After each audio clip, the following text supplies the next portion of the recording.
Fact-checking and corrections are encouraged. Can we get a cup of coffee in here, please?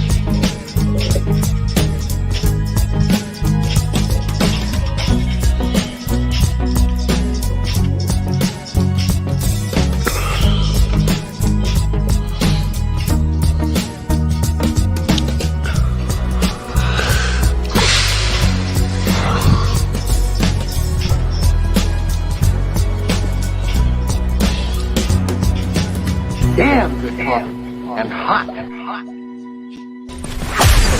Wake up, America. You've Wow, got a that's dog loud. that needs What happened walking. there? That's right, sunshine. Just put on a big pot of strong coffee and get I don't ready know what to happened take your there. little hate mail with your opinions about Overnight, kumbaya we and got flat louder. earth insanity.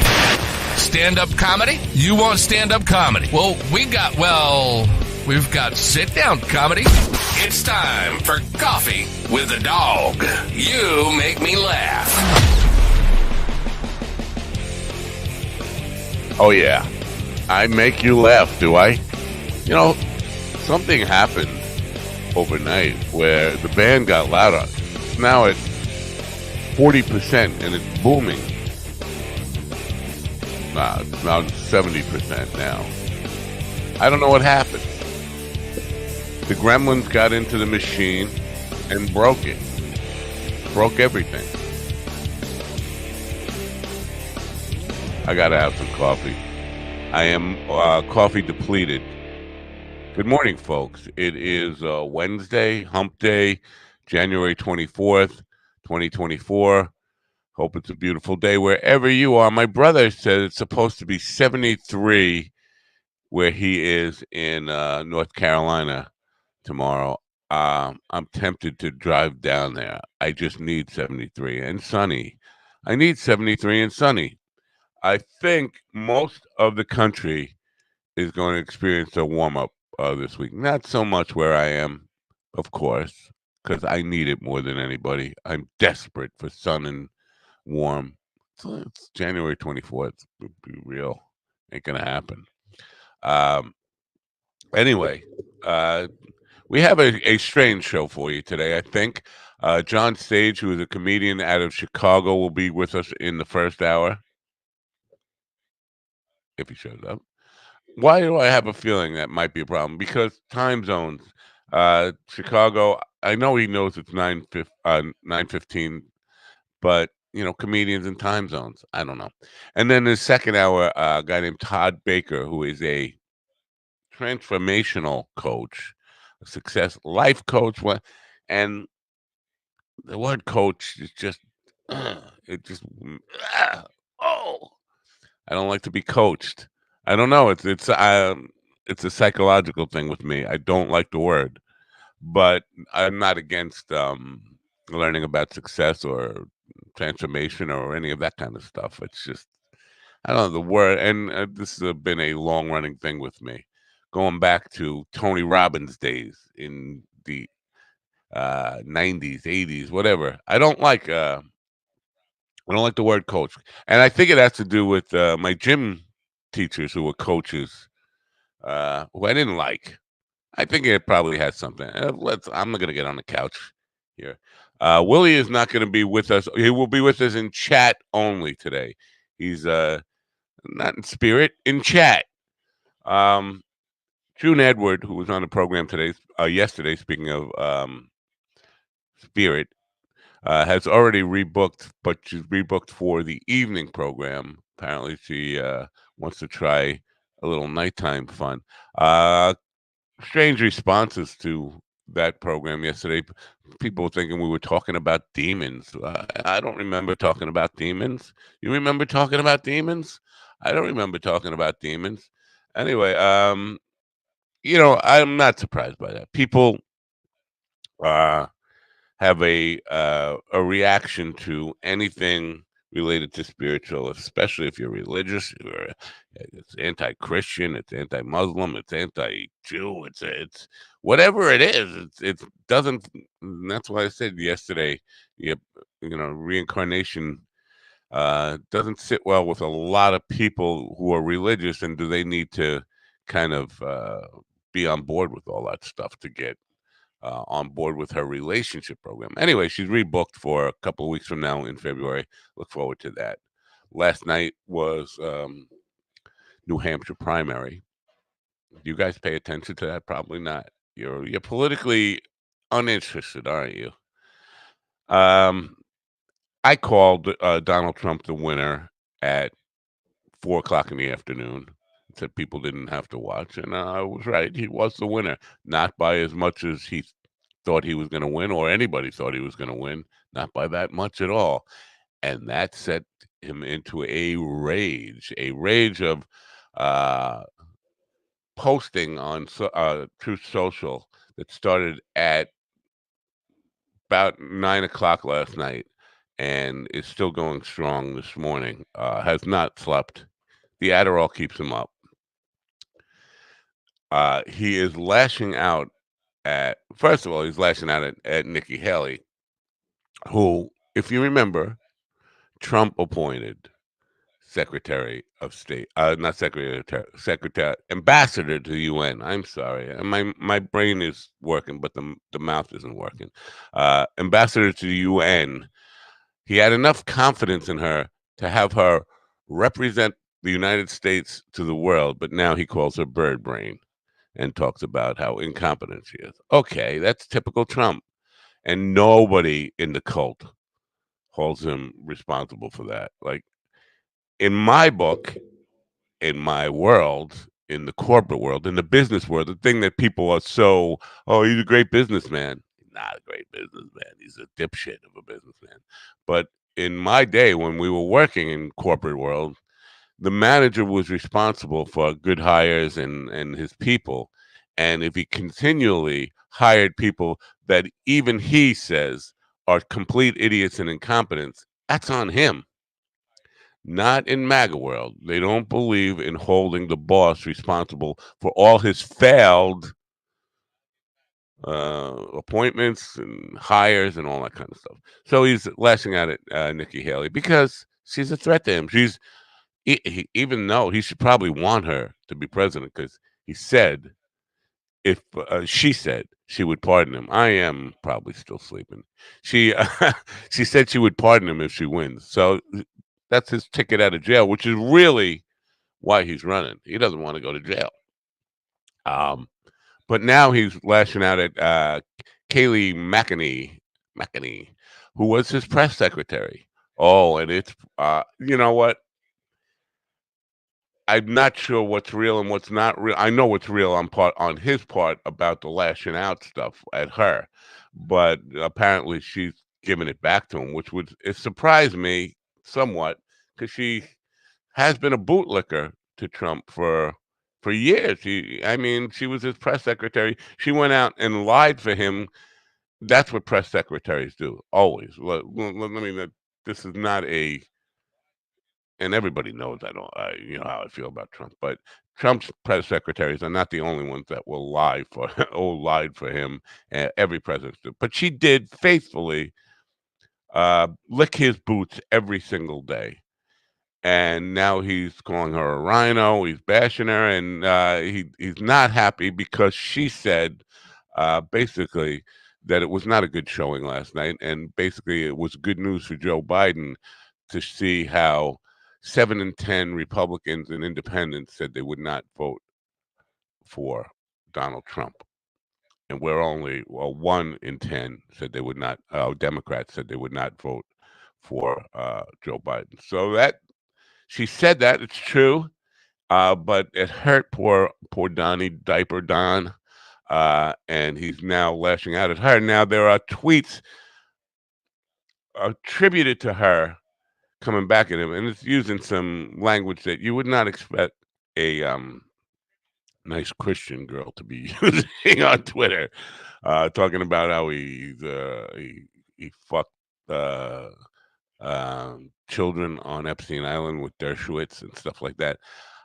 I have not verified any of that, and I highly doubt it's true. I can't imagine her using that kind of language or saying that because, well, there's a lot of reasons. First of all, she's not a potty mouth. I can't imagine her being a potty mouth. She's not Willie. Sorry, Willie. Uh, or me, if I'm being fair. She's not me, because I would use that kind of language. But I can't imagine her doing that. But also the fact that she's been in his corner. She's been an advocate for him for all those years. If she's saying now that she knew that he was on Epstein Island raping little girls, what does that say about her? So it's all just crazy. It's all just nuts. I tell you, it's nuts. I tell you. Anyway, G.D. Fenderson is in the back. He's not. He's here without his Willie. He lost his Willie. He probably wants to say something about coffee that doesn't exist. Anyway, let's welcome him in. Good morning, GD. Good morning. Damn it, I don't have the first few words. I don't know what to say. Does your cup run on empty like mine? Get it refilled Sunday mornings with the Church of Last Resort. Oh, there Fill you your go. cup. Fill your cup with the good Lord on Sunday mornings with the Church of Last Resort. Well, yeah, that's a nice little plug there. Yeah, do that. But you know what? Even if you don't get up Sunday morning, watch it on replay. And and share it with your friends. I got to make some reels out of that stuff. It's just I've been overwhelmed and all that stuff. Well, with AI, I can't find any intelligence in it, I'm sure. You know, I caught AI deceitfully editing a piece. I forget what exactly I said. From last week's show, it took a line that I said. I was talking to was it Joel Bouchard? Somebody, yeah, it was Joel Bouchard. So it was only Monday. It wasn't that long ago. But I said the nuclear family was the problem. Oh no, it wasn't Joel Bouchard. It was last week. Anyway, it was the guy with the author guy from Memphis. Uh, right. yeah, but Paducah Fest. it No, that's took not my. Memphis. No, yeah. We're all over the map here. One of our, I can't think of his name right now, and it's killing me. Somebody you were talking to on this show at some point. Right. The That book guy. was about abuse and his father and all that stuff, and it took me out of because I said the line about nuclear family being the root of the problem, and on a whole other topic, and it inserted that line in the middle of that conversation, making it look like I was saying that basically we got to get rid of nuclear family. We got to get rid of families in the middle of his thing about his father, and so I'm like, what's what the AI is trying to set me up on my own content, putting it out there and putting out misleading stuff to make people think I said things I didn't say. That's dangerous. It sounds like Kaylee McEnany is your AI secretary. No, she's my lack of I. Wait, I. I do know where the demon reference may have come from. I jokingly asked I jokingly asked Ms. Edwards about hiring a evil spirit to do the work that a good spirit won't do. All right, maybe that was it. I don't And she know. didn't have, and she was, I wouldn't go there. I said, yeah, but there's some places, there's some things a good spirit may not want Oh, to hire them. we lost you for a second there. You popped out and you popped back in. Yeah, I think religious people in general have a problem with all that stuff. It's New Age. Yeah. Yeah. And they think it's evil. They think it's from the evil one. But I did, because she talked about having. I asked her if there was a hell. She said yes. I don't think she ever mentioned the word God, and it's that's on me because I should have pressed like when you died and were given the opportunity to come back. Did you actually see the face of God and have a conversation with God when you were supposedly dead? I don't think she could legitimately say that. I don't think she actually. I mean, let's put this. I don't know where, because I'm listening to like some of her terminology, and some of it sounds like, okay, for example, my official training was. I mean, if you were to go back to the roots of the way I was educated, as far as my religious education goes, you would go back to the Theosophical Society, and the terms that I use when I'm actually trying to be smart are their terms. I learned to talk their language, and I listen to how she's talking, and some of the concepts like overlap, but she's using like different languages for like some of the same stuff. Some Hmm. schools have thought So she can't say God? well, no, she said heaven exists. She says if you believe in one, you have to believe in the other because of there's a dichotomy. Right. There must be an equal and opposite Balance, reaction. I think she said. Yeah, Right, the right. universe always has to be in balance. I Well, agree with that's that. just it. The universe is not in balance, and it can't be in balance technically. I think the universe is always in motion. Okay, this is me. The universe is always in motion, going from one side to the other. Oh, Because it's a balance pendulum. means right? It's a pendulum, and balance is momentary. It passes through balance. Because if you ever stop, if you're ever balanced, that means you're not moving. Well, I So go I back think to the it's I think Jackie it, clip about Soupy Sales. He said he asked the teller to check his balance, and he pushed him. Um, and that's because it has to be moving. You can't check your balance. See? I guess. Um, If your balance isn't moving, you're not putting anything in, you're not taking anything out, and it's stagnant. It's dead. You know what? It doesn't really upset me that people are making these comments. Again, every comment is good, negative, and all that stuff. It helps build the channel, helps YouTube think people are interested in what the hell we're doing and pushes it out there. Helps Spotify think people are interested in what we're doing and push stuff out there. So I'm down with all that. It's it just puzzled me a little bit. The other thing that came up yesterday is I got copyright, not strikes, but people wanting to revenue share, saying I was using their content for the piece that I created for Willie. I played the intro for his show, Lord Hmm. and His Lady. Somebody is claiming copyright issues on that. There are no copyright issues on that. And then the other thing, the music behind Tracy's dog, the guy who wrote the music behind Tracy's dog commercial, is asking for a revenue share because he wrote the music behind the commercial. So Why that's would some. he ask you? It has nothing to do with you, I right? played it That's on my Well, I played it on my show, so they're claiming Tracy's dog obviously paid for the production of that. I guess they only have rights to use it on their YouTube channel and not necessarily have me running it. So now I'm not going to run the Tracy's dog commercials until I get that cleared up. I will say Tracy's dog is a place you can go. I have a solution for that. I have a solution. We'll run it without sound, and we'll do our own music, our own Hi, voiceover. I'm Mr. Geronimo, Right. That's it. product manager at Tracy's Dog. Right. Yeah, We'll show his face, their product. It'll just be our voice and our music. I I could get You my can Mr. play. Geronimo shirt and my cowboy hat and Yes. Or Naked Borders. Do the Naked Borders music. Not broken broke. borders. Naked borders. Uh, Broken borders. well, no, No. you're picking up on a psychic vibe here because I was going to play the Naked Wines commercial. Because Oh, okay. our guest is patiently waiting. He's here, so I'm going to play the Naked Wines commercial, and then we'll get to meet you on stage in just one Do we second. have to? Yeah, I'm we I didn't. absolutely have to. All We right. must. Damn it. We Okay. must. Naked Wine. I'm not doing the long one. So, Naked Wines is a place to go for a wine that is naked, or grapes that start out naked and then put some clothes on or something. Welcome to a better way to buy wine. NakedWines.com is a customer-funded wine business. We don't just sell wines, we make them happen.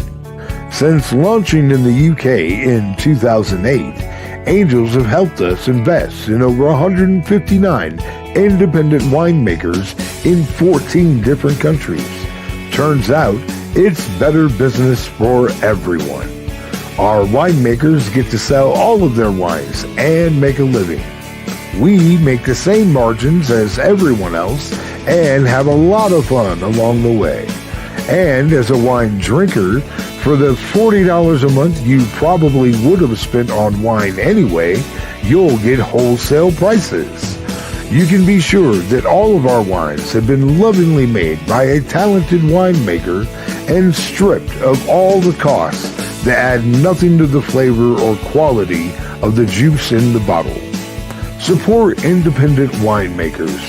Get better wine in return. With the support of 300,000 wine drinkers, we fund talented independent winemakers up front. This way, they get to spend all of their attention on making you the best wine possible. World-class wine, direct from talented independent winemakers. I bet she's Russian. Up to 60% off market prices. A better way to discover tasty new favorites with over 2 million reviews from wine drinkers like you. Become an angel today. Get started by visiting minddogtv.com and click the banner on the homepage now. I mean, yeah. I think that girl was in my dream last night. Honestly, I do. I had some weird dreams about young girls wanting me to be their daddy dressed in lingerie.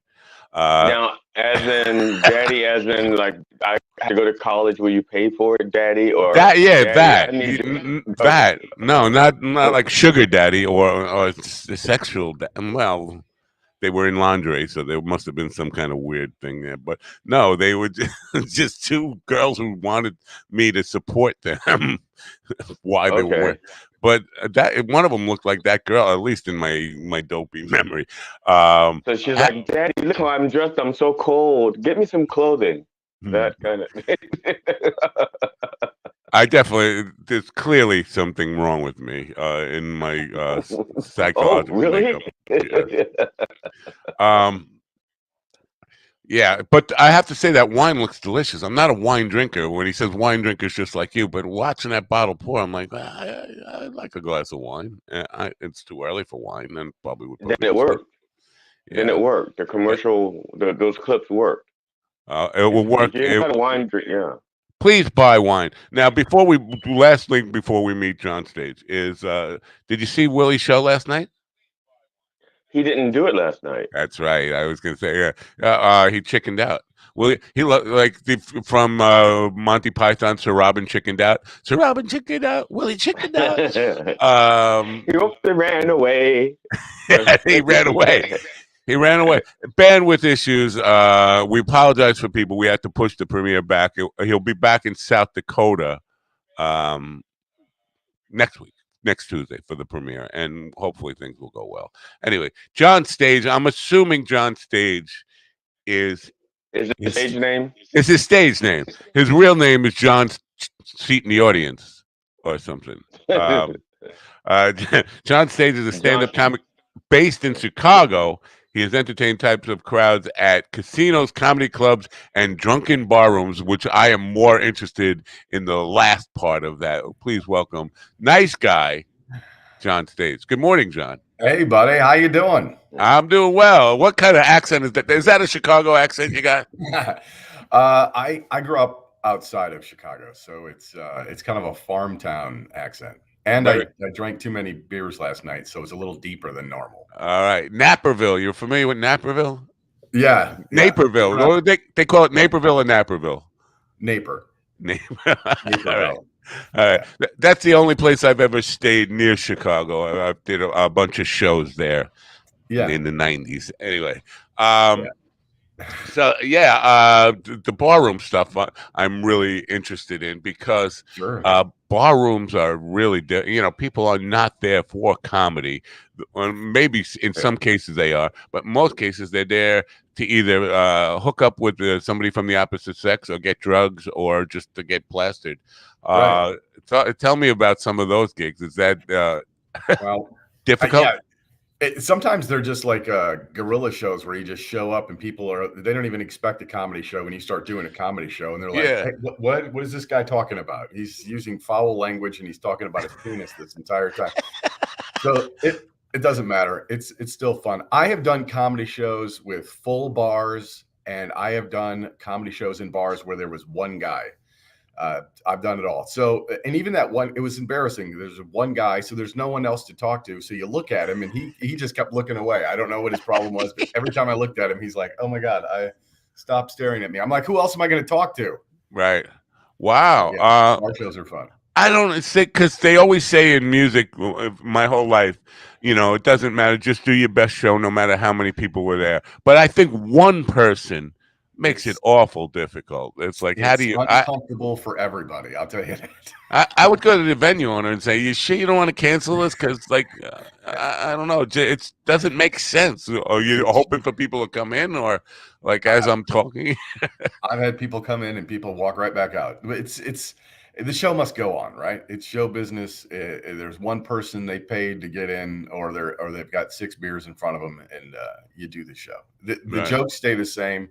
It's just better with a full room. Yeah, of course. Yeah, or even 2. 2 is better than 1. Yeah, 2 is. You can mix it up. Yeah. So John, have you ever had to? And I'm not setting this up to tell my story. I want you to tell yours. Have you ever had to referee a fight from the stage? No, I haven't had or that. To de-escalate a situation from the stage. Yeah, so I learned quickly in comedy that I can't. So like, I've gotten mad at audience members before, where they're heckling or they're saying stupid stuff all the time, and I've gotten mad at them, and it ruins the entire room because I'm of the age where when I'm mad, I look like your father who is yelling at you. And I'm like, "Hey, you guys shut up." And they're like, "Oh, geez, those guys." And I've had other audience members go back to your jokes because you're making us feel uncomfortable. So, but that's also woke Chicago. Sometimes you get that.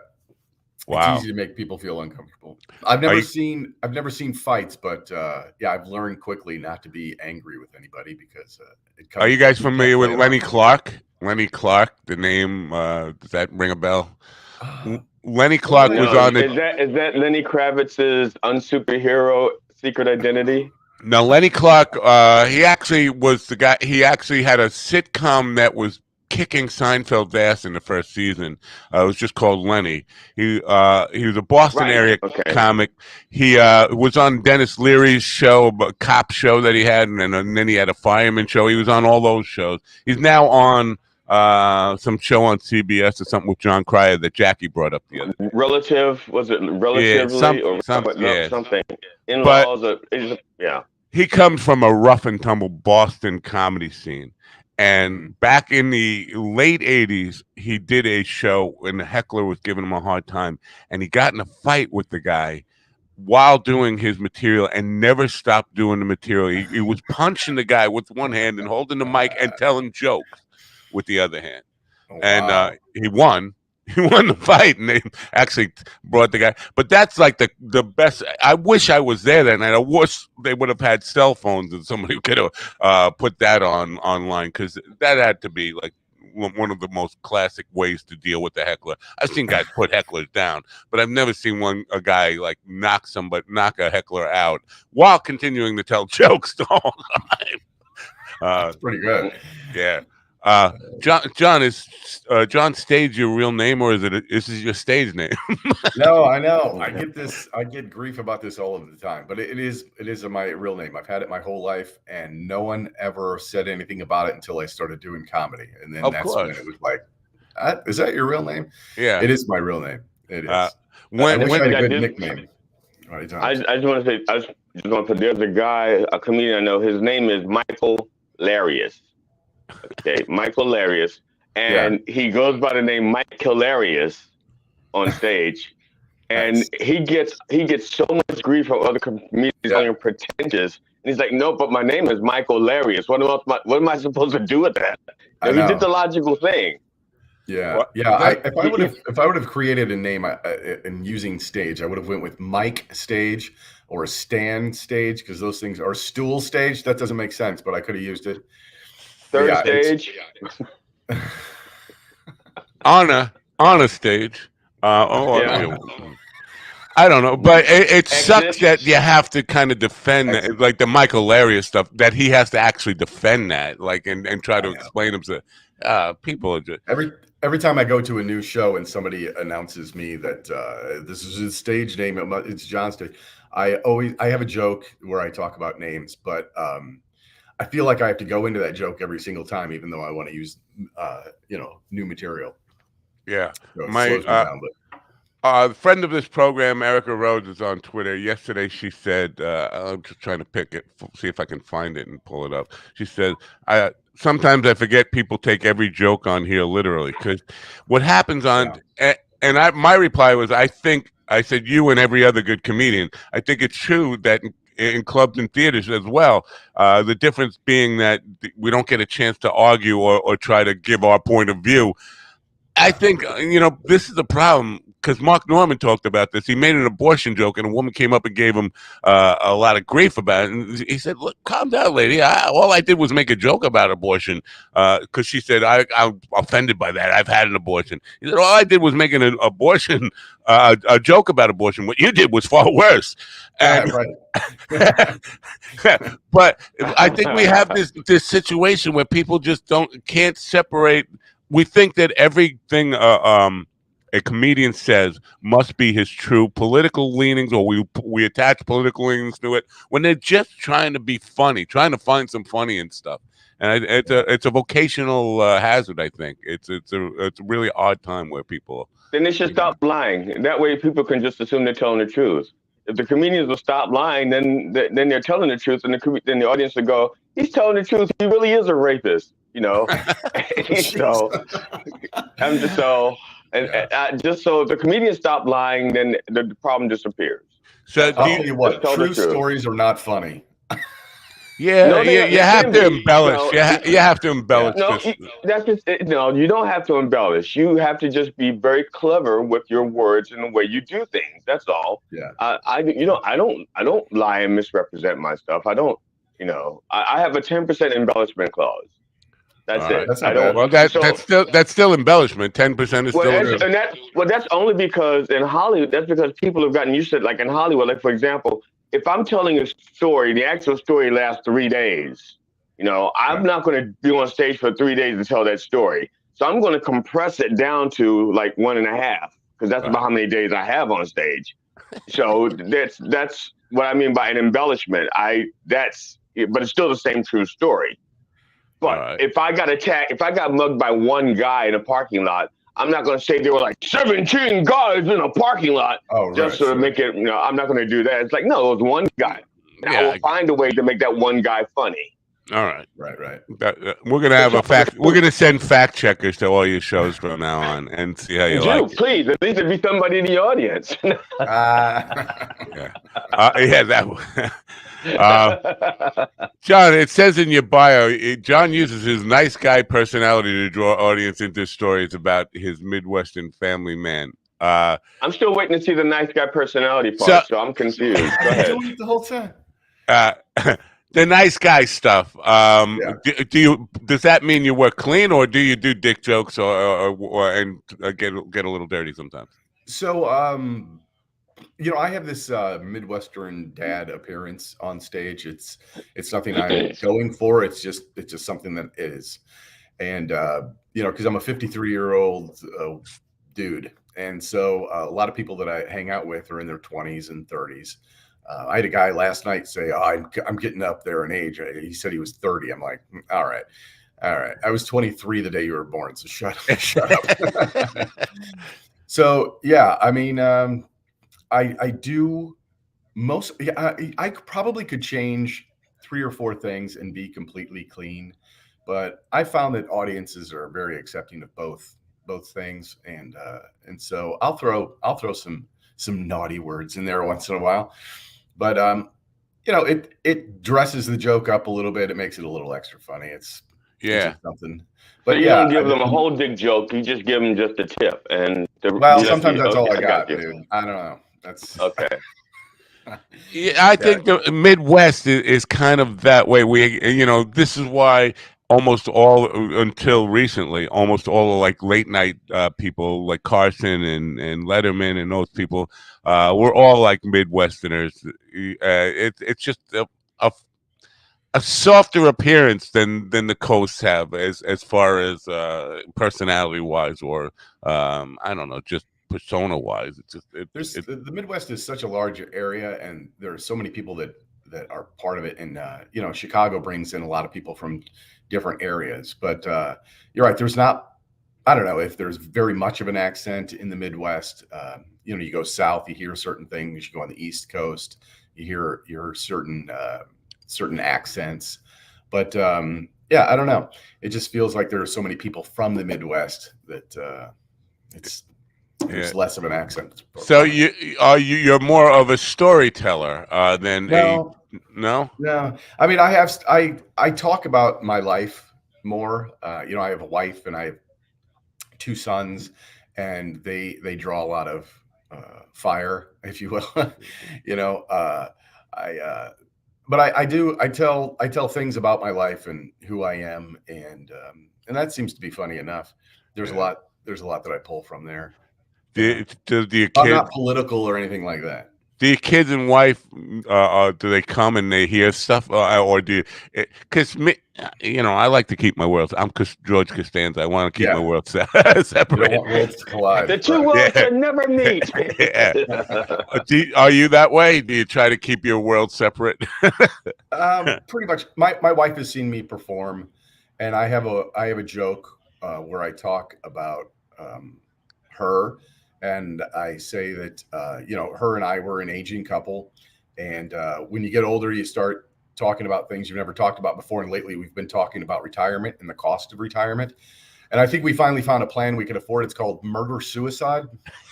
And so I have to murder her in that joke. And she always, when I go out to do a show, she's like, "Are you going to tell the joke where you kill me?" And I'm like, "Sorry, people love that one. I have to come with that one." That's one where she's taking it literally. Yeah. But can you tell us so that she murders you and commits suicide? That way she comes out on top. Yeah, I'm sorry. That's not funny at all.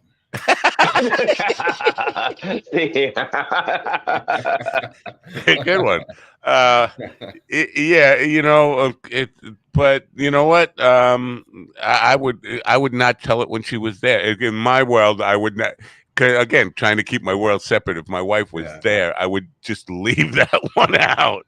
Just the thing is my wife has a super great sense of humor. She understands that it's comedy, and she knows what I'm trying to do. And she honestly thinks I'm funny, which is a nice thing.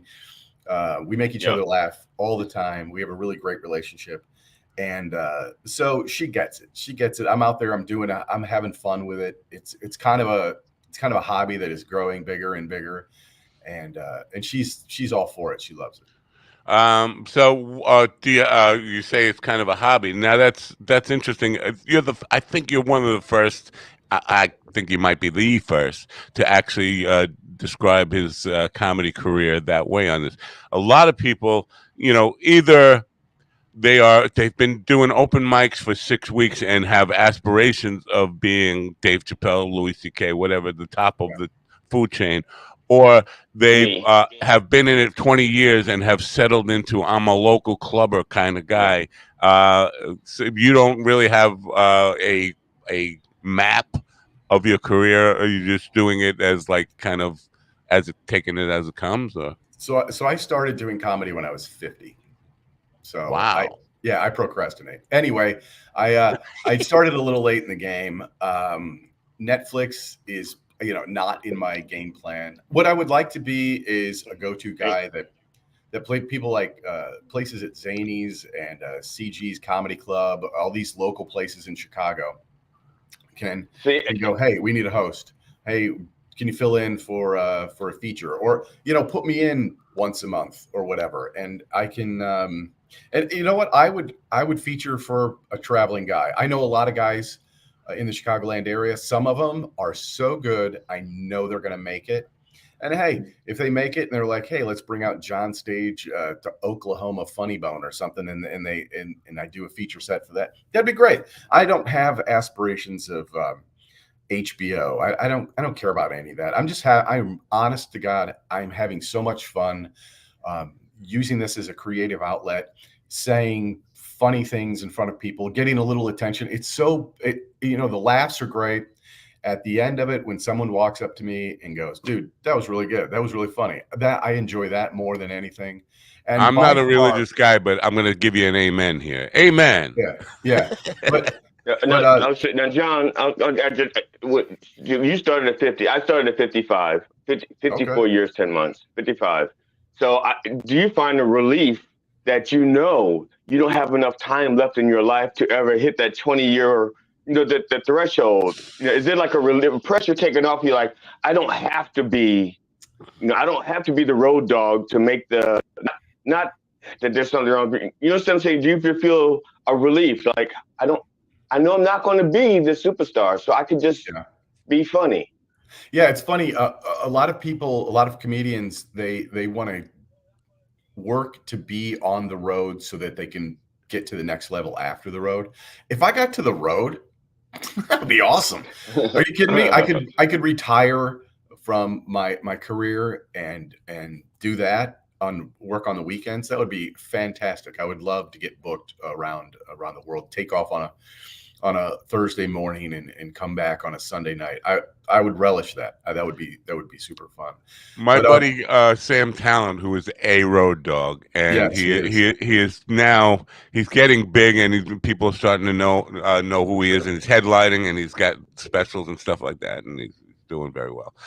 But he got into the road for the experience and adventure of the road, not necessarily to think that it was going to lead to something bigger. He just loves that road atmosphere. And I have to say, when I was 50 and playing in a band, I longed for that. I have done the road in my youth and wanted to do it again as I got older. I had that wanderlust that I just wanted an adventure. I want to go out and see America again and play for different people than Northeast New York people that I play for almost every weekend.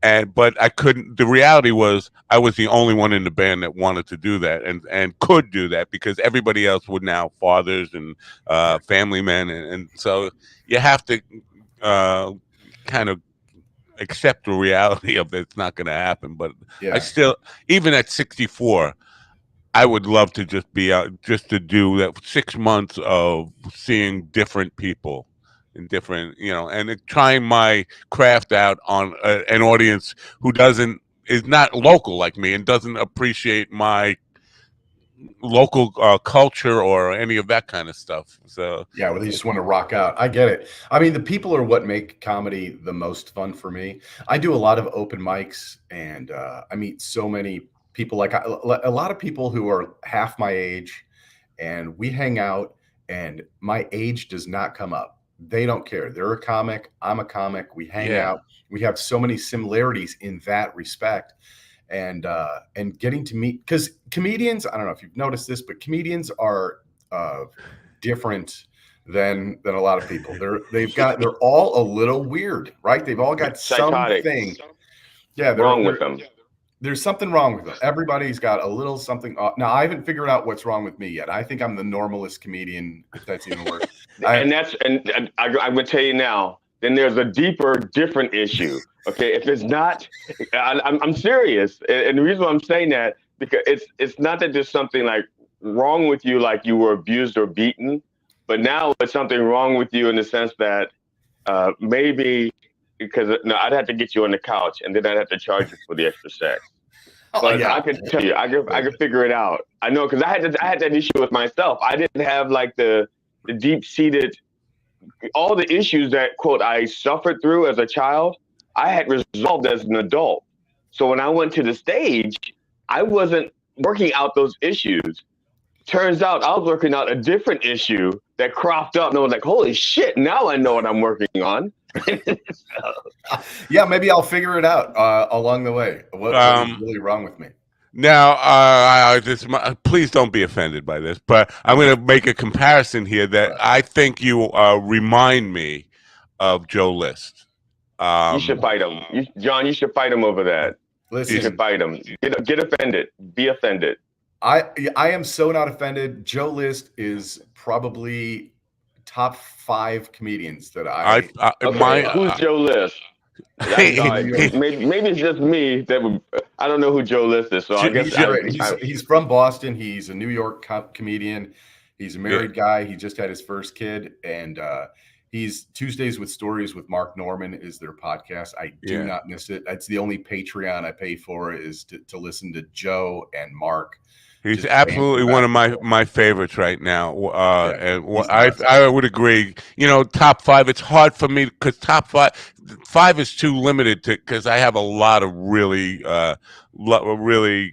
great comedians that I hold in high esteem. So I feel like five is limited to me. There's always going to be one I feel like I disrespected. I think I need 10 or 15 at least. But Joe List is definitely on there. He's so underrated too. Yeah.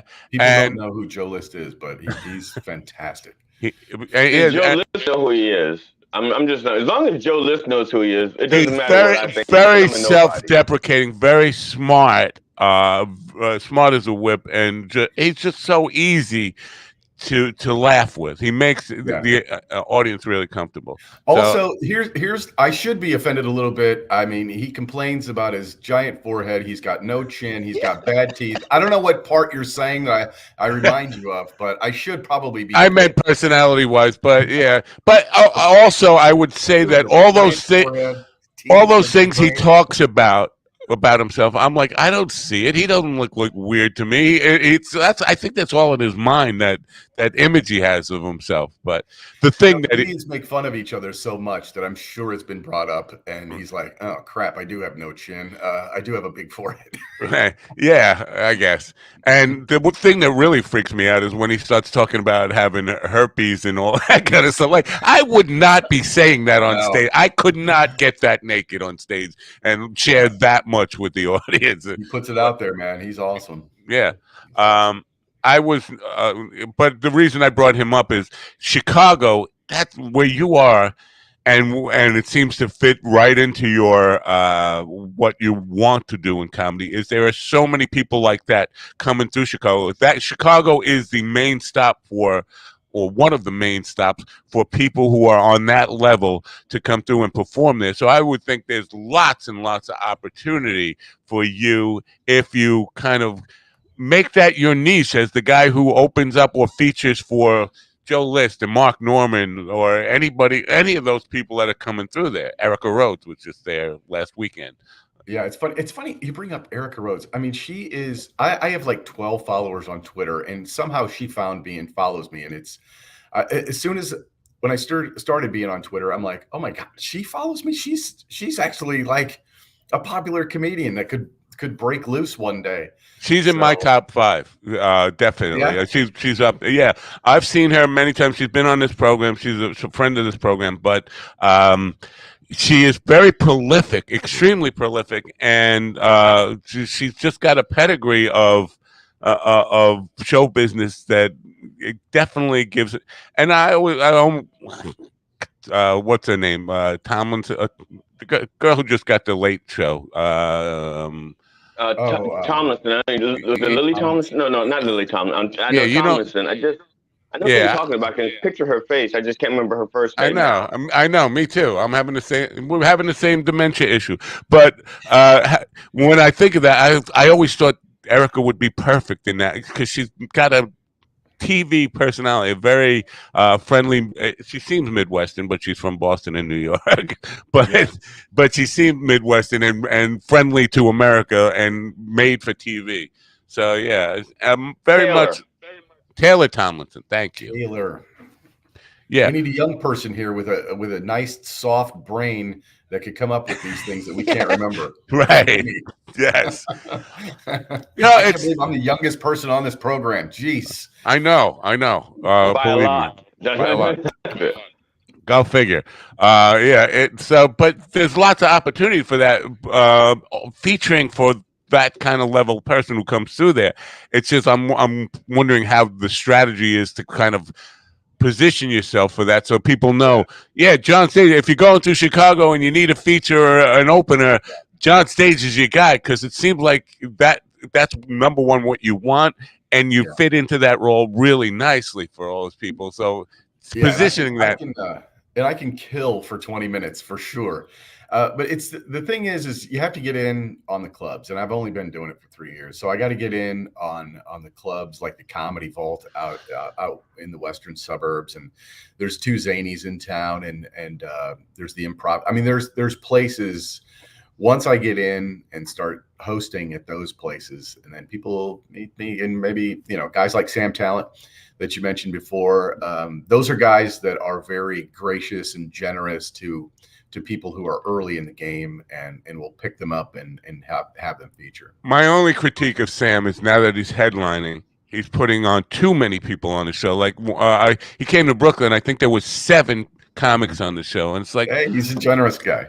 Yeah, I appreciate being generous and giving some people 3 minutes, 5 minutes here, but as an audience member, I'm here to see Sam. And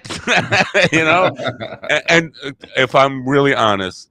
And I'm not going to mention names. Some of them would bored me for 3 minutes. It's just like, come on, I get it.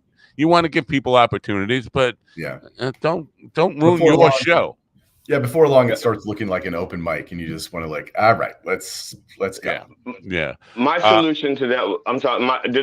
I had a show that I was producing. It was called Spotlight on Insanity, and what I did was my host was an improv group. So, but an improv group would open up, they would host, then my opener would come out, and then the improv group would come back out for 5 more minutes and do a bit based on one of the jokes that the previous comedian had just done. And then the next comedian comes up, and then the improv group comes back out for 5 minutes. They do their improv based on a joke from the previous comedian. Then they introduce the headliner, and that's it. So it's like it's the same amount of time without looking through. But you have more people, a lot of comics, so to speak. But you're not going through like 19 comedians to get to the end. The headlines, like no, technically, it's like you're just going through 4, the same amount, but just different. It's spread out differently, is what I'm saying. And that was my format. That was my format. It's the format I want to use if I ever become big enough to tour again. Yes. You and your wire are having some issues. You gotta be nice to your wire. I thought I resolved that by moving it here. It's the hair, and I'm not cutting the hair. No, now it's fine. It's fine. Yeah, don't get rid of the hair. I think when you start getting worked up, the more you start getting into your point, that's when it starts to jiggle a little bit. But right now it's good. Just sit still. Sorry about the jiggling. I do tend to jiggle when I get excited, and I apologize. You need a support bra, I think.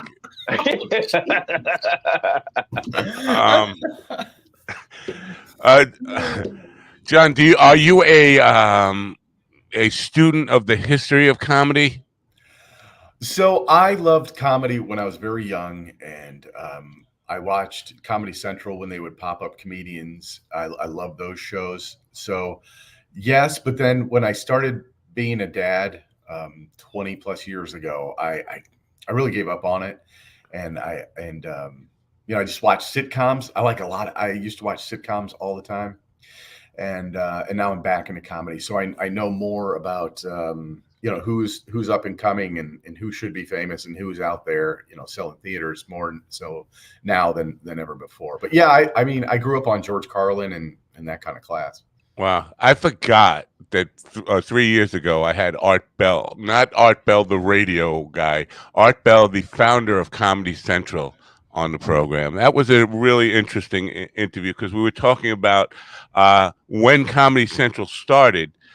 There was also a network that was competing with it called Ha Ha Ha, I think, something like that, and they merged together. But people rejected him because he was the first guy to say MTV is killing it. Nobody thought that just playing music videos would be a popular 24-hour station, and he proposed Comedy Central and couldn't get anybody to fund it, and finally got the deal through. And then it was failing miserably. People in the beginning, it wasn't until they got like the Daily Show or something like that that it really started to take off. But now it is a staple. I mean, and a major network for people, a major place where people find out about comedy. And it's really fallen off from what it was, though. it's not what it used to be because of I think it's handheld devices. It's so much easier just to go to YouTube or to find And shows. every comedian, every stand-up comedian has a podcast now, Yeah, for and sure. not all of them are good, as you mentioned. Mark Norman and the Tuesdays with whatever it is. Sorry. Yeah, so but that's one of the good ones. Rogan, of course, has a lot of popularity. I don't think that's one of the good ones, but there's a lot of really just wasted ones out there that they don't really offer any value to anybody. It's just like two bears in a cave. And I know people think I'm just like totally, it's my Segura bias, but that's just two guys whining about how tough it is to be successful and rich. My life sucks because I'm so successful and rich, and that's all it is constantly. It's not adding any value to anybody out there. It's not really, in my opinion, anyway. And there's a lot of that, Yeah, so that yeah. takes away from comedy. I mean, it seems like if you're going to be a successful comedian, you need to first build a brand around things like YouTube, a podcast. Yeah, I mean, you have to have good jokes, and you have to network with people. But I mean, that it really is one arm of success is having a great podcast. What is Ian saying here? Two Bears in a Cave is also a stupid ass name. Remember Two Girls, One Cup from 50? No, I don't remember Two Girls, One Cup. Yeah, I never saw Don't it, look but it up. Do I yourself a favor. Don't do it. I never saw it, but I do reference it in one of my earlier bits. And part of the thing is I refuse to see it because if I ever actually watch it, then I have to change my joke because my joke is based on the fact that I haven't seen it, so I can't watch it. I can't watch it by law. Yeah, don't ruin your day. It is. You can't be unseen. I'll tell you that. Are you old enough to remember the name Gary Mule Deer? Yeah. Okay. Last night, I watched the documentary. It's called My Life is Show Business, but I couldn't prove it. And it's about Gary Mule Deer's career. He's from South Dakota, which I wanted to talk to Willie about. Willie, who's a ringer on the program here, is from South Dakota is his second home, I guess. But I think he's the most famous guy from that region of America who broke through the mainstream television. Now, younger people probably say, I never even heard of the guy. How can you say that? But on television during the 70s and 80s, he was on every variety show. He was one of the first, I guess you'd call them prop comics, musical comics at the same time. Mm-hmm. But it was interesting to hear how his career developed. He was basically digging a grave digger or something. And somebody gave him a guitar and he learned like 3 chords and went up to, he was trying to be a Johnny Cash type thing. And he was playing Folsom Prison and he fucked up the B7th chord. And people just laughed at it and he just made it look he did it on purpose. And that's how his comedy career got born, is by fucking up a chord and trying to make it seem like that was intentional. But it's a really, really insightful documentary about comedy in the Midwest and how basically his career got started. So I would put that out there for anybody who's interested in the history of comedy to look up. My Life is in Show Business, but I couldn't prove it. That's the name of it. Anyway, so yeah, you mentioned Carlin. Are you aware of the AI stuff with Carlin that recently? No, I haven't heard of that. About 2 weeks ago now, somebody put out an hour special of George Carlin's missing special, but it's all AI created. Oh my God. Kelly Carlin, his daughter, is really upset about it because they didn't ask the family's permission or any of that kind of stuff. Guy who is generally in the chat room here every once in a while, who was the only one I know who has seen it, said it seemed like imitation. It sounds like an imitation. A guy doing an impression of him, but a bad impression of him. So any of that kind of stuff, are you concerned for the future of comedy and how AI plays its part in it? I think there's always, I don't think AI is going to take over for comedy. I think we all want to go to the comedy show.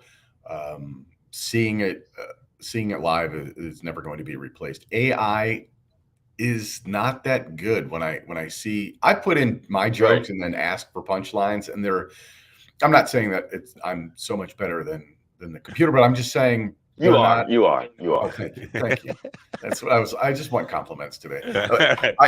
But I didn't think any of them were very good. And I know other They aren't. comedians. They aren't. Yeah, they're They not suck. good. Yeah, and I worry about AI taking over more lower level jobs that people really need, and for America to succeed. I worry about those jobs being taken over. Customer service. I mean, who calls Walgreens and doesn't get pissed off at that lady who is trying to tell you the physician's hours? I mean, Yeah.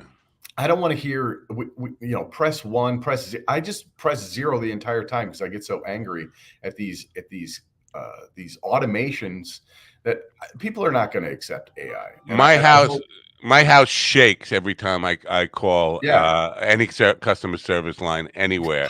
It's yeah. like the anger that it brings out in me. I become a raging homicidal maniac. I'm cursing out a robot, I know. telling her I'm gonna come to their house and burn their house down, and realizing their house is a chip.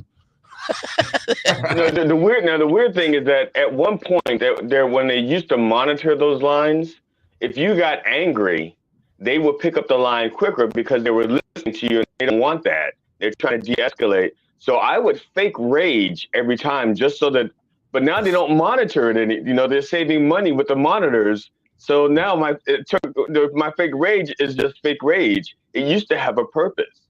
And, Like and and the I used voice to, recognition on them doesn't get my New York accent a lot of times. So Oh, you yeah. have a choice. Make a payment. Say make a payment. And I say make a payment.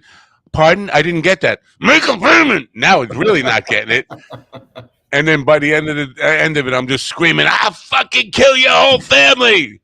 Sorry, I did not get that. Want to try again? Just say, excuse us, you want to take us to lunch? Yeah.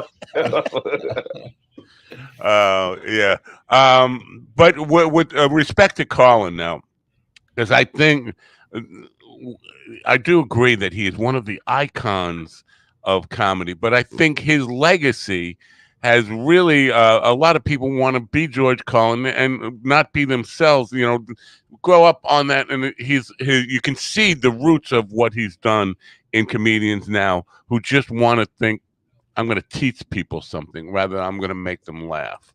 Any comment on that?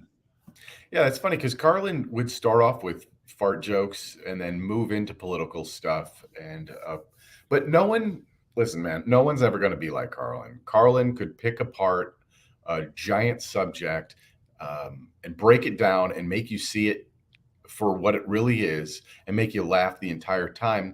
And at the end of it in the car, you'd be like, oh, shit, if I think about that, this is really bad. Whether he was talking about government or whatever it was, he always broke down big subjects to little bite-sized little candies that were hilarious. So, Right. I mean, that's a skill that doesn't exist anywhere else. And I praise Kelly for going to town and trying to keep her dad's name. I mean, not letting other people use him or his Right. name in that way. So she's got. And then when she called them out on it, these guys didn't bother to even apologize or reach out and say, "Listen, we made a mistake. We should have reached out to you in advance, and maybe we could take it down or give you a cut or whatever if you want to." They didn't do any of that. They didn't even acknowledge her being upset by it, and I think that's a total. Listen, man, don't let nerds take over the world. That's Right. what I say. You're right. You're absolutely right. We got to bring back bullying. This is why people like Bill Gates and Elon Musk are taking over the world. We just sat back and let the nerds run the world.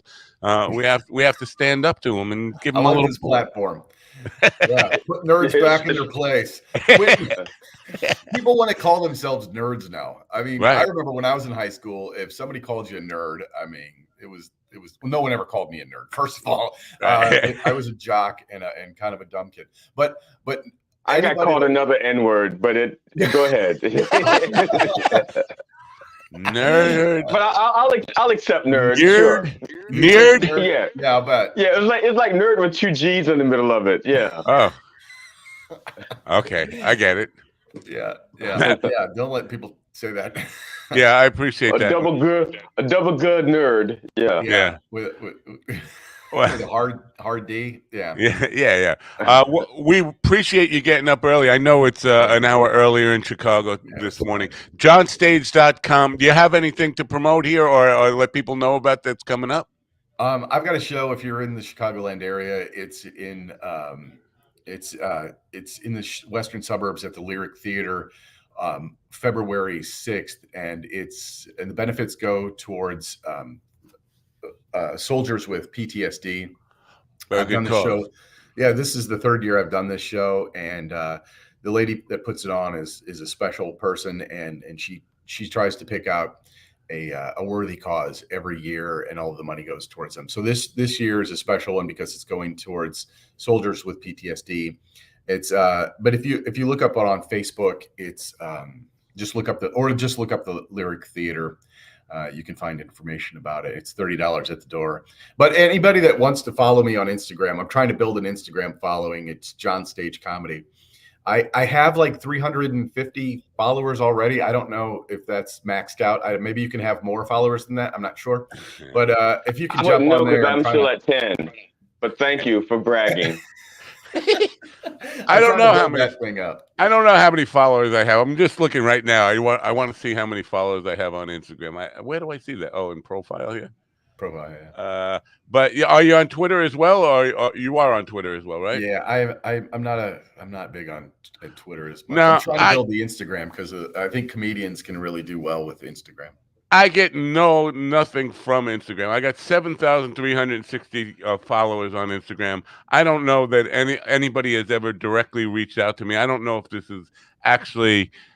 I don't get how Instagram works, how it converts people into their followers. But what does that mean? They don't ever interact or any. I don't get a lot of comments on any of the stuff. But I think bookers look at that kind of thing, and if you've got 3,000 or 300, they're going to pick the 3,000. Yeah. So, all right. Well, we appreciate you being on here. Just 1 second. I will follow you. John Stage. What is it? John Stage on Instagram. It's John Stage Comedy. One word. John Stage Comedy. Got you. Yeah. I just stalked you. Cool. There we go. I just followed you. Yeah, so now you have 379 followers, I think. Hell yeah. And it's happening. John say and now you got 300 and one more. I'm doing it right now. But you only have 50 posts. What the hell's wrong with that? 50 posts. You're slackers. That's like one a year. How old are you? 50 what? 3. You don't even have one a year. Damn it, man. You're lazy. You're so been lazy. Around for 53 years, has it? We have no antagonizing the guest rule on the program. I don't know if you've seen that in your contract. No, Matt, I know the rule. But if he can't make one post a year on Instagram, and you don't know when did he start? When did he start? You don't know. I think right at like 2 or 3 years ago. Okay. 2 years ago. So that's like one every other week. See? Come on. Let's do different math. Okay. All right. Okay. I apologize. It looks like Kelly just followed him as well. So here we go. We're building a following for John right now on Instagram. By the time today is over. All right, now I'm pissed. Okay, because I ask people to follow me, nothing happens. We ask people to follow John, and 3 seconds, he's got 3 people. That's okay. And I've been on this show for a lot of time. 3-4 weeks now? Yeah. Well, you ask people to follow you, and then you go walking head on into traffic, and then they get run over. So they know better than to follow you. Anyway, John. Fuck. Oh, no cursing on the program. That's right, because John is practically clean. Too fucking late for that fucking rule. I will definitely recommend you to people like Sam Talent and Erica and people who are going through Chicago who need openers and features that they check you out. So thanks for being here. Right. Anytime people who need I'm just sorry. There's some comedians, headliners who need funny openers who are not a threat to their career. You are not a threat. No, I'm not saying that.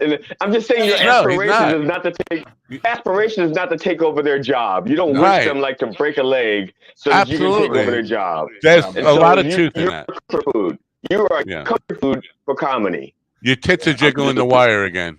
Damn it. I'm going to get nipple clamps so that the wire just stays right in place. You are getting too emotional now. Again, John, thank you for being here. Thanks for having me. This has been a blast. I appreciate it. Come back sometime. We love talking to you. Come back, and we'll definitely do this again. Thanks. Bye for now. John Stage. You know what's interesting? Chicagoland. I never say New York land. You never hear New York land, Chicagoland. I was going to ask him about that.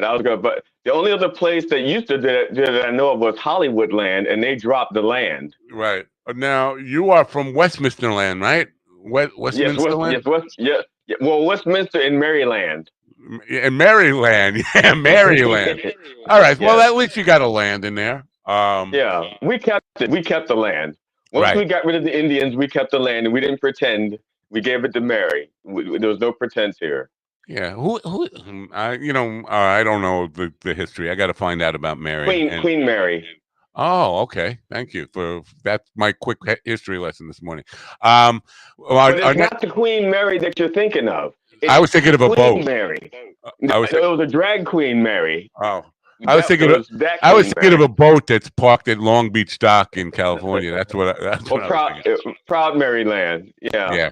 Our next guest is here, so we have to move on pretty quickly. I'm going to play one more commercial. This is TrueFire. Do you think it's long enough for me to run and get another cup of coffee while we play this commercial? It's 2 minutes and 2 seconds. I feel like Chuck Woolery here, seeing 2 and 2. This is going to be, if I don't make it back, carry on without me. Okay.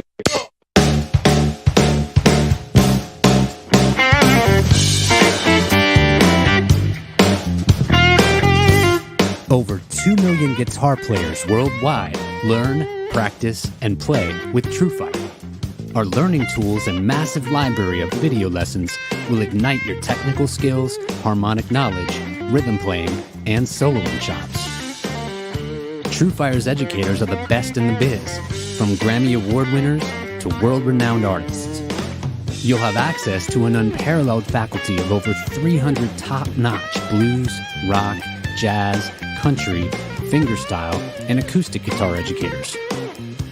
Using our desktop and mobile apps, you'll work with TrueFire's multi-angle video lessons on any device, anytime, anywhere. Integrated learning tools such as video synced tab and notation, slow-mo, looping, practice jam tracks, and many more handy controls accelerate your learning experience. TrueFire style-specific learning paths guide you every step of the way. Use our assessment tools to find your starting point, then follow our lesson recommendations and track your progress as you work through your personalized TrueFire study plan. Progress faster with private one-on-one instruction, group lessons, multi-track video jams, live streams, song lessons, student forums, TrueFire's Riff magazine, premium jam tracks, and much, much more. With thousands of 5-star ratings and reviews from amateur and pro players alike, you'll find yourself in good company with the world's most comprehensive guitar learning platform. Grab your guitar and ignite your musicality. Sign up free for an all-access trial today.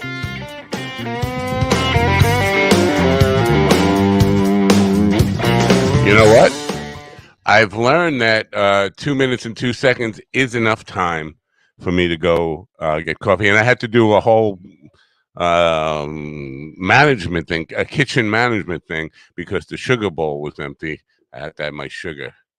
See, and I was wondering about that. I said, what do you have to do to get your cream? You can't, I didn't know if you had to pour it and then make your own cream. Like, it's like you had to have it fresh. You had to squeeze the cow. Well, I have to get out of the studio and get to the kitchen, which is quite just doing that. Listen, I'm not a sprinter. I look at, and there are many obstacles in my way. Like it's quite a obstacle course to get. I'm surprised because I assumed you were a runner because you have the aerodynamic haircut. So I assumed you went Manute Bowl on us. Perhaps in my youth, but at this age, no. I can't even run to the bathroom. God forbid I ever get like the runs. The runs are going to be walks. One of my premises is that first of all, that Newt Bowl was never the fastest human being on the planet. It was actually some other black guy in the '70s, because back then when we ran track, we all had afros, and so we all had parachutes that pushed our heads back. And now they're like everybody else is aerodynamically designed to be fast. And back then we just Gary Muledeer, who I brought up in the previous interview, he was a white guy with a big afro. I don't know if you remember. Do you remember Gary Muledeer? Well, I do. I remember. Actually, I remember the thing about my career, but you can't prove it, and that's what brought him to my attention. Yeah, but he's got this. He had this huge. He's still out there working, I believe. He's probably like 80. But anyway, it's time to move on and meet our next guest, who is Todd Baker. Is a inspirational and motivational transformation coach out of Colorado.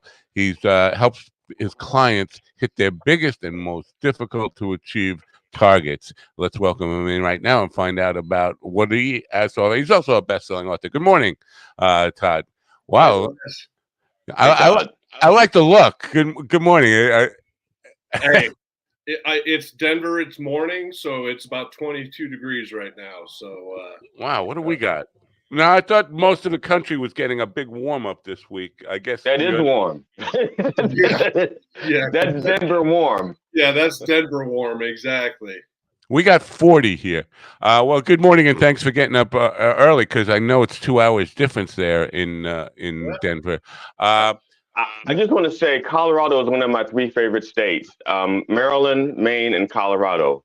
Why? And I have a wife from Maryland and Maine. I almost had one from Colorado, but y'all's laws about getting women across the border without their consent is much tougher than Maine.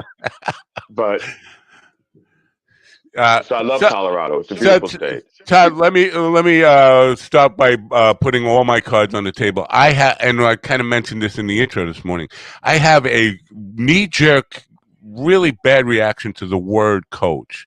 Now I have no problem with what you do or how you do it, and helping people achieve their goals and success and become whatever they want to. For some reason, the semantics of the word coach, and I've dealt with enough life coaches, so I feel like, I don't know, it bothers me. So I just want to put that out there, that if you're sensing any agitation, that's what it is. It's just the word coach.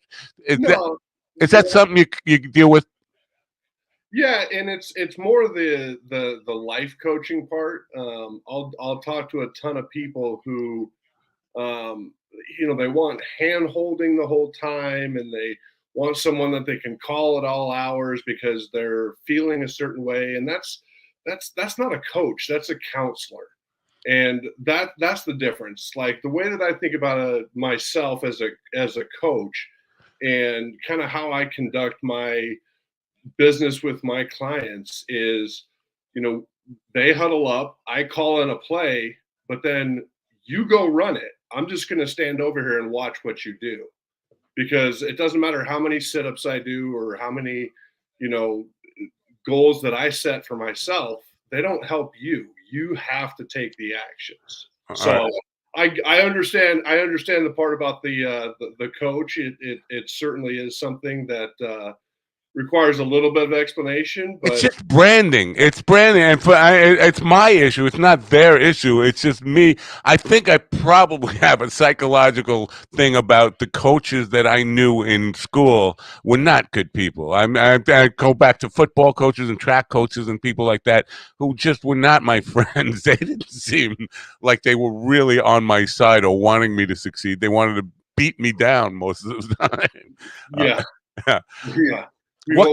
We've all had those, especially growing up playing football and baseball and stuff like that. Now, what exactly do you work with people who are trying to like lose weight and that kind of stuff, or do you work with people who like have aspirational goals? And I'm going to use most of our audiences really in the arts, and really, so we have lots of people who have dreams about their career and want to improve that kind of stuff. Is it physical, mental, spiritual stuff, or is it career based, or all of the above? It's going to encompass kind of all of the above. So the majority of people out there, let's face it, whenever they set a goal or set a New Year's resolution or whatever, they do it in one of three categories, right? Health, wealth, relationships. And that's just where people kind of figure it out and go to.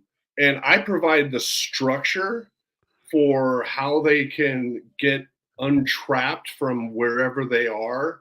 And it could be a health goal, it could be, you know, creating wealth, or, you know, developing a better relationship with their spouse or whatever. I'll give them the structure to be able to kind of go through it.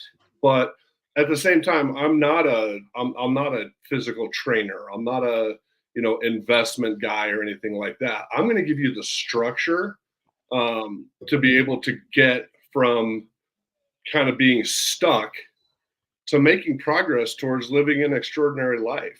Wow. The previous interview that we just had on was, I think, insightful for me, because he's one of the few guys who define success in real terms, and has a real grasp on it. Because I guess if you were talking about things he wanted to change, it would fall into the wealth category, but it's not wealth. It's about career and understanding where his career limitations and what he wants to do with it. It's not to be the next big star in comedy. He wants to be a regional feature and opener, and happy with the life that he's gotten that. So it comes down to defining success, and I think Mhm. a lot of people will just be very vague about what success means to them and how you define it. Do you start there with people? Yeah, absolutely. I mean, you have to, you know, if I ask everyone out there, like, you know, what do you think it's like to live your best life? You're going to get a lot of vagueness. You're going to get a lot of people that are going to look at social media and go, "I want this boat, this house, this car, this thing." And it's a lot of the work, and this is the kind of a misnomer that a lot of people go through whenever they're setting really big goals for themselves, is the work that you have to put in, and the mindset work and the spiritual work and the questions you have to ask yourself before you even start.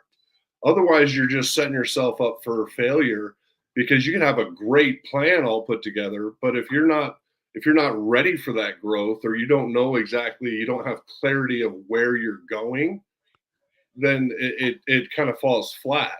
Right. So it is identifying, like, you know, what your best life is, or, you know, what do you want your legacy to be? What, you know, people talk about money all the time. I want to make more, more, more. It's like, okay, but what are you going to do with it?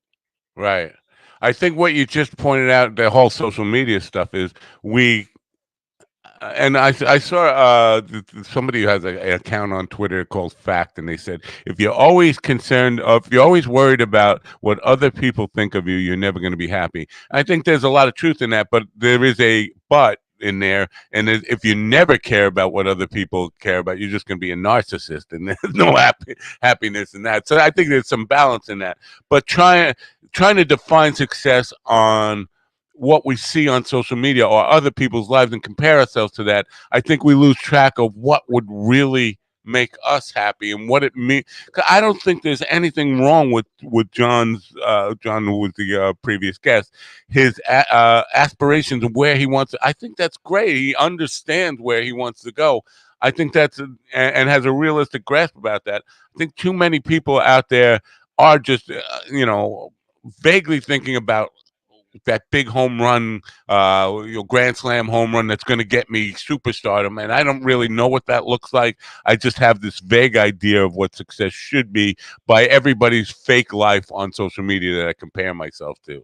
Yeah, Just want, and you know, your previous guest, if his definition and his clarity of this is what living my best life is being a regional attraction and stuff like that, yeah, go for it.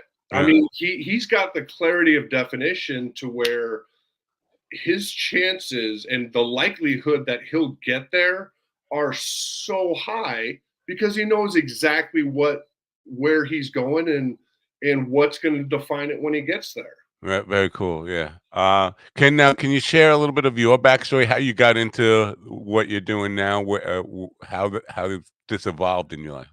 Yeah. So my majority of my career, I've run the gamut of everything in real estate. Everything from being on the loan side to being on the sales side, being a realtor, and everything in between. And then it was about 5 6 years ago, and I was sitting in an office, which in new home sales is the garage, with three other people, and my son and my daughter, they're big into baseball and softball, and they're out there playing on a Saturday, and I'm watching the game on the phone, and it's not even video. It's like a pong game. I'm just watching dots go around. Yeah, yeah. And I literally, this was a Saturday. I thought to myself, I was like, I'm missing some of the best, most enjoyable memories of my life and their life because I can't be there for them.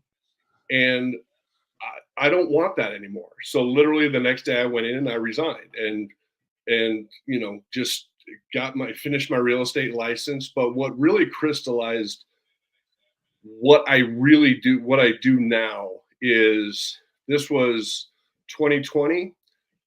Like everyone else, I looked in the mirror and thought, wow, that does not look good. And I was like, I'm going to lose some weight this year. And my resolution that year lasted a grand total of 3 days. All right. Yeah. You are an overachiever, my man. More than most. Yeah. That is longer than most, but Yeah.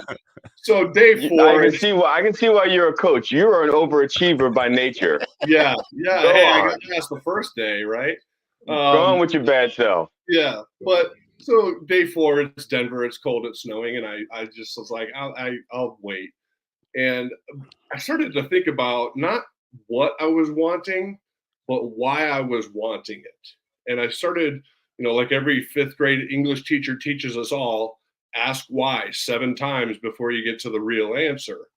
And what crystallized for me was it wasn't about a number on a scale. It wasn't about a suit that I wanted to fit into or anything like that. I just wanted to be active because I did not want to be the father who couldn't go out and do stuff with my kids. Like, I wanted to be the dad that when they came home from school on a Friday and they're like, hey, we want to go camping this weekend, instead of throwing $50 at them and saying, here, have fun, I wanted to be the dad that's like, great, grab your crap, put it in the truck, let's go.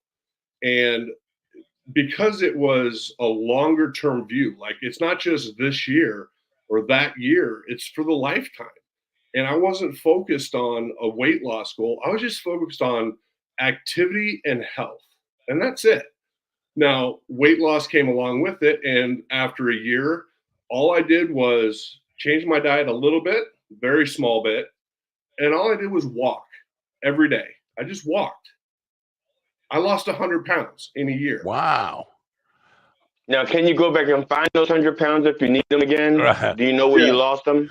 I dug a hole. They're under a tree Yeah. on a path. Let Okay. me. Can you So they're not quantify? permanently gone. You can get them back. Okay. Can you quantify the percentage of diet versus walking that made the difference? Like, because it seems to me, I walk a lot. I don't lose weight when I'm walking. It seems to me the diet You walk to probably the fridge. 90%. No, I walk to track with my wife, and we don't walk. Honestly, we walk like if we're doing it, it's a quarter mile, and we'll do 8, so that's like 2 miles. But that I don't lose any weight with that. I'm thinking, well, you got to walk like 20 miles to lose weight. But so when you're telling that story, I'm thinking it's probably 80% dietary change, right? Or It is. It's all going to start with your diet. I mean, you can go and walk and run and lift weights, and then if you finish that off and you go to McDonald's and eat a couple double cheeseburgers, you just ruined all the work that you put in. So, right. like I said, Oh, thank God, because I go to Burger King. Thank God you said McDonald's. So Yeah, I'm still good. I'm still good. Yeah, the Whopper's fine. Yeah, you're good. Yeah, okay. I'm still good. Okay. That's horse meat, so it probably makes you want to run more. So, Oh, God. But yeah, I mean, diet has a big part of it, because if you're cleaning up what you're putting in, then you get the full impact of whatever you're doing, if it's just walking or whatever. And like I said, with my diet, literally I was eating fairly well. Like, I wasn't eating a lot of fast food. All I did was just took added sugars out and cut down my carbs. I know. When I came back from the commercial talking about sugar, I was like, I'm thinking, well, I'm sure my my next guest is going to have an opinion about sugar. And listen, I would love to give up sugar. It's worse than heroin as far as an addiction. Processed sugars, the kind I put in my coffee every morning, and that is one thing. I have set goals of. I went back in the day. There was a guy who challenged me to give up sugar for 48 hours, and like 30 hours into it, I was a homicidal maniac. I was. He meant give up all sugar, cold turkey. So you look at everything you eat and see if there's any sugar in it, processed sugar in it, and don't eat that. So that was like, I basically couldn't eat anything that I liked. And I was really going through serious sugar withdrawals. Like at the 30 hours into it, like I need a candy bar. I'm going to kill somebody. So that's been my most difficult thing in life, is that sugar. Sugar is the devil, isn't it?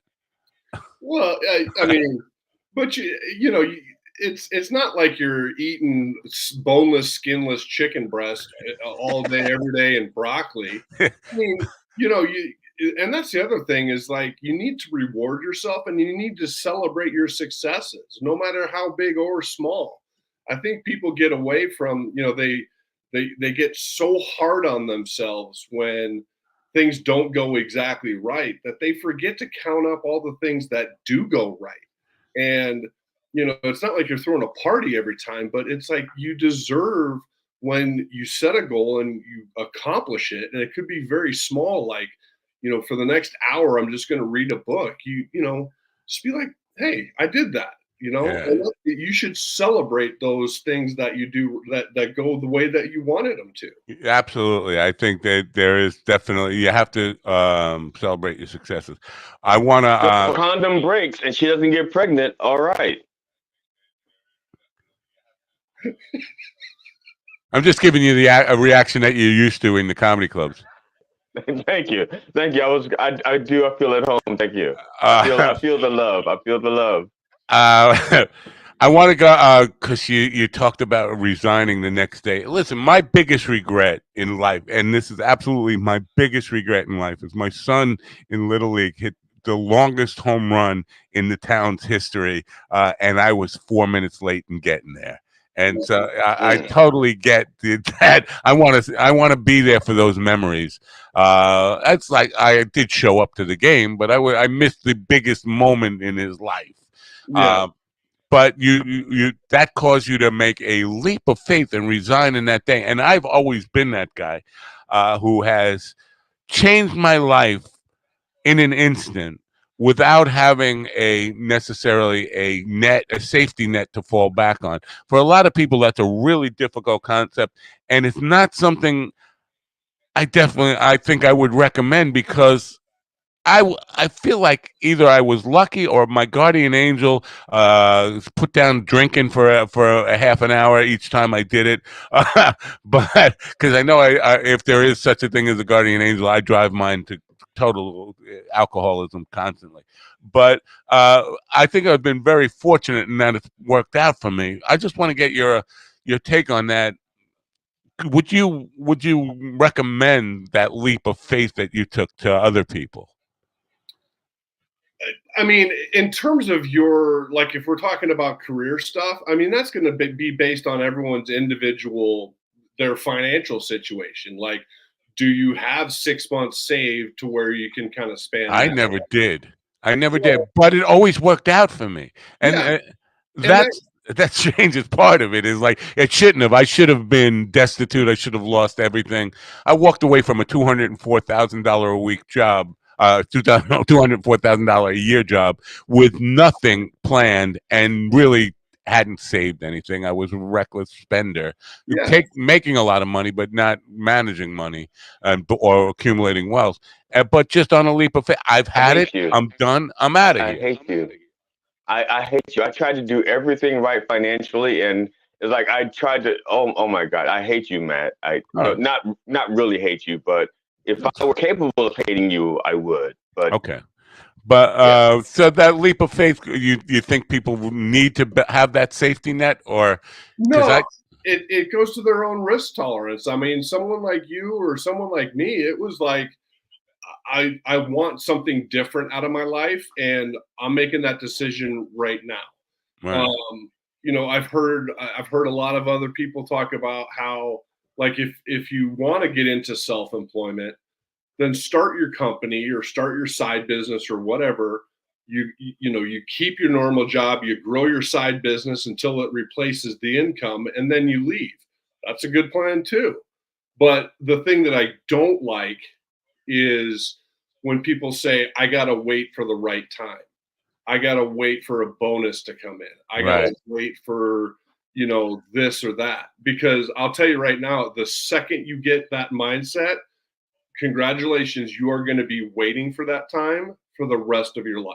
Oh, no question. I can illustrate that with a point now. I want to move to where the weather is warmer, and I think my wife would support me in that. Except she's waiting.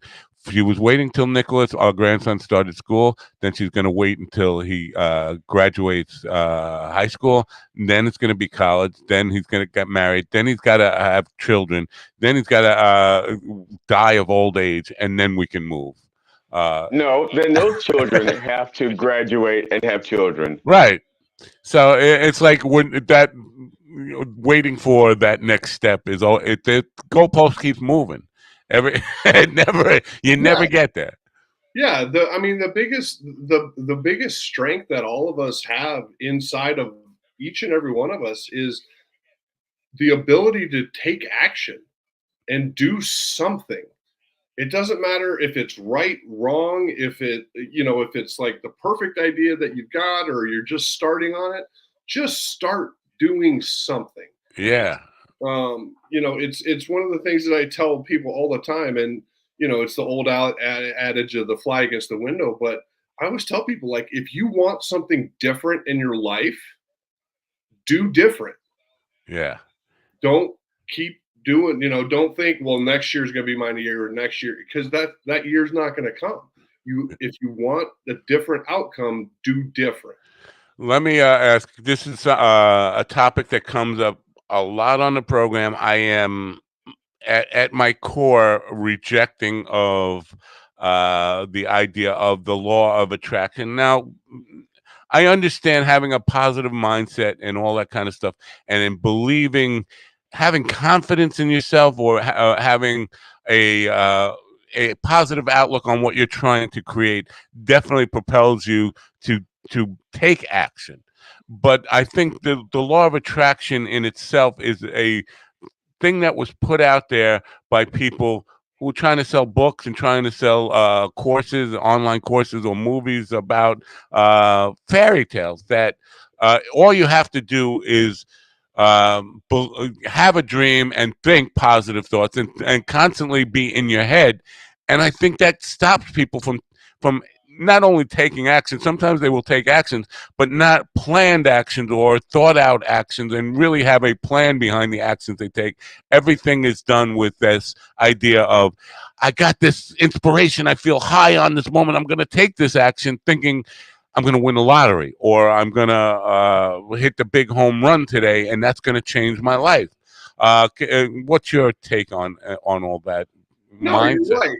I mean, yes, you have to be in the right mindset, but what that does, at least what it's done for me, is it allows me to see more opportunities, but you still got to take action to take advantage of them. Right. It's we unfortunately in today's society we kind of live in a heads down society, right?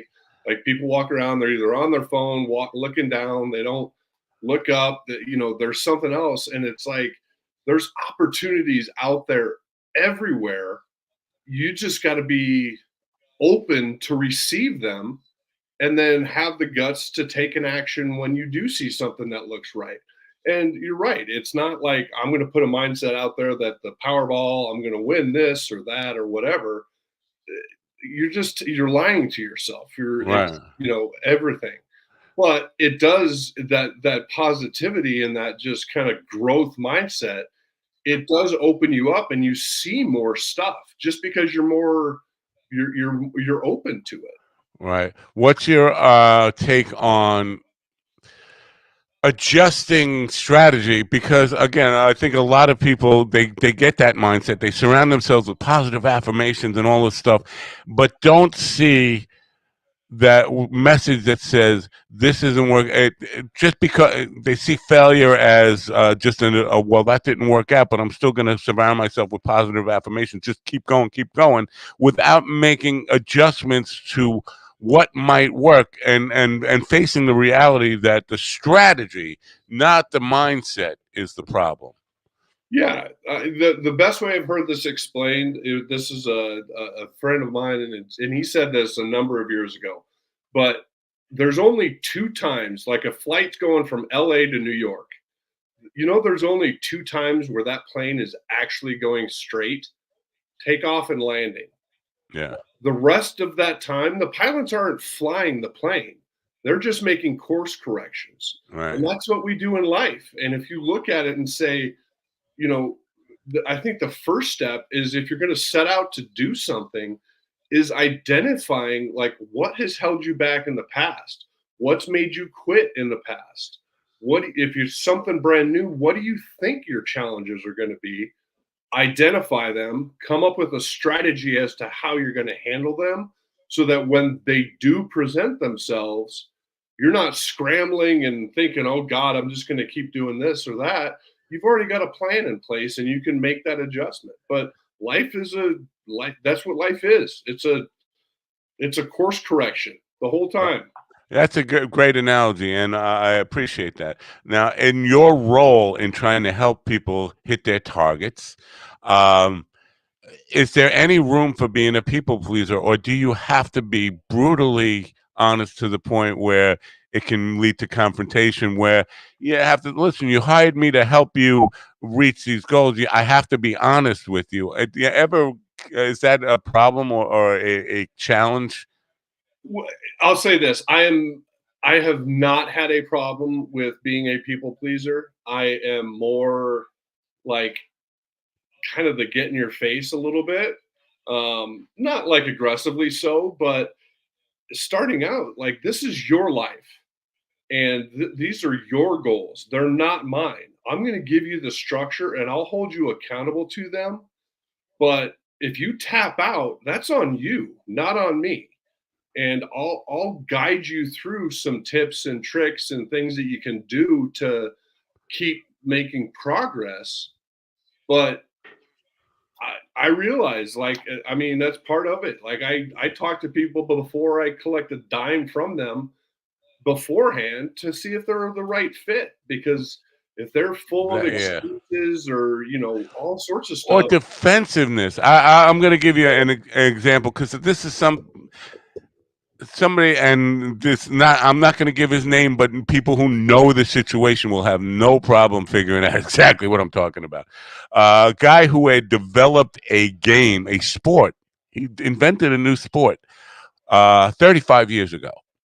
He has been pitching this sport for 35 years and failing with it because there's not a lot of interest in it. And he's banking everything. He lost his marriage because he refused to get a job. His wife was just so sick of him trying to put all his effort into a sport that nobody was interested in. And when I gave him some advice that you can't force people to want a product that you believe in if they don't want it. You have to deliver to the consumer what they want, what they're asking for. And his response got really defensive. I can't change who I am or what I do. All I want to know is how to make this a success. And I keep coming back to the audience is telling you they don't want that. You have to give them what they want, and the defensiveness just led to. It's like, but 35 years, you're still doing the same thing that got you the failure, and you're unwilling to recognize that you have to make some adjustments and give people what they really are asking for, rather than deliver what you think they should want in their life. And so that defensiveness creeps in, and then it gets angry. I actually lost him as a friend because we kept having that same conversation over and over again. Defensiveness come up a lot in people who they come to you with the best of intentions, saying, yes, I want your advice and I want you to give me the structure. And then when you do, they get angry and defensive.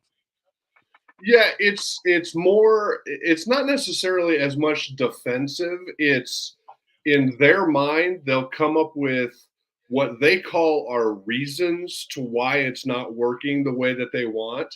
And it's for their own justification within inside themselves. It's like they'll come up with what they think are reasons. And that's where I kind of push back on them and say, you haven't given me a reason yet. You've given me a list of excuses as to why this isn't working. Right. Stop making excuses. If it's a legit reason, like you want to start getting in shape and, oh God, I broke my leg. Okay, I got it. But don't tell me it's cold, it's rainy, or something like that. Or, well, my boss was supposed to give me a raise and he didn't. That's an excuse. Like you gotta course correct and go from there. So Right. it's not. Are you saying there's a big difference between an explanation and an excuse? Well, yeah, you have to know. Yeah. You have to know this show and this network to get the reference there. But yes, he's being funny. So actually, I laughed at that, which he's not used to actually happening when he's trying to be funny. He's used to dead silence. I forgot. I'm sorry. That's too funny. You feel better now? You guys crack me up. I have to put you up here for a second because I'm going to show you a book. And it's right in front of my face here. Expert Profiles. You can get this at Amazon, but you can also find it on project9life.com. The book, is that prerequisite to you working with them? Do they have to?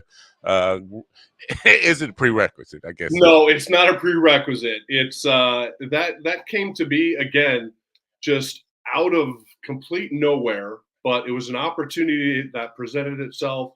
Started with an interview. That interview got published in Small Business Trendsetters.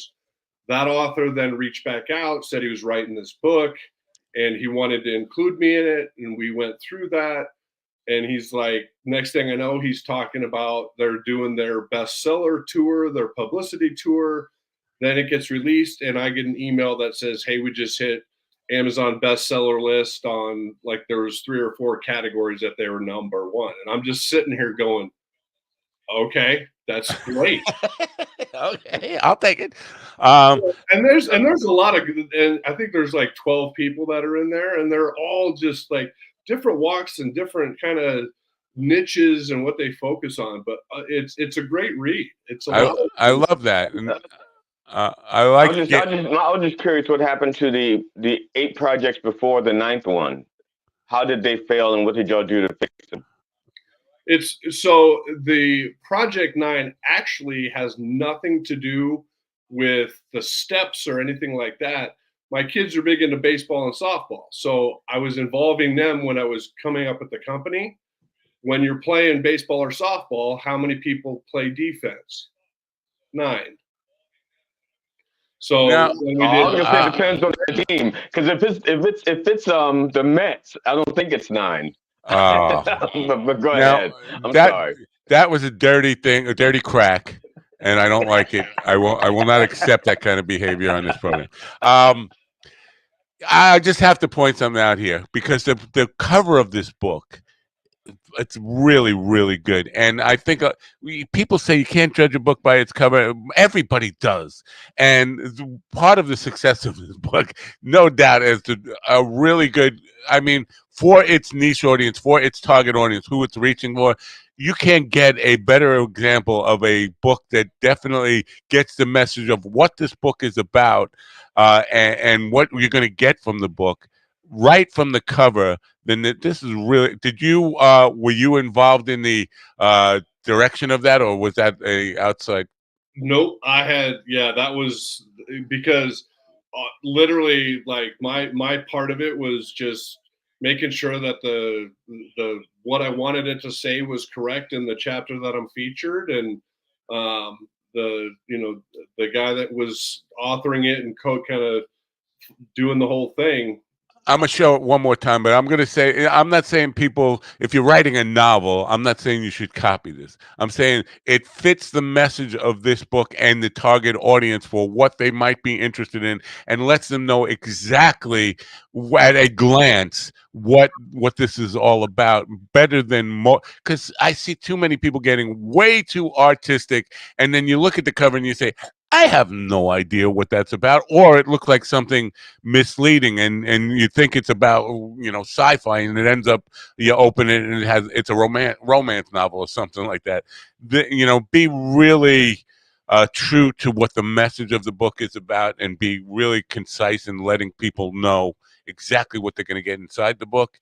Definitely helps. So good, Yeah, good, no, good job there. I mean, when I saw it, I was like, wow, No surprise, it's a number that's one bestseller. like that is super cool, Yeah. honestly. So.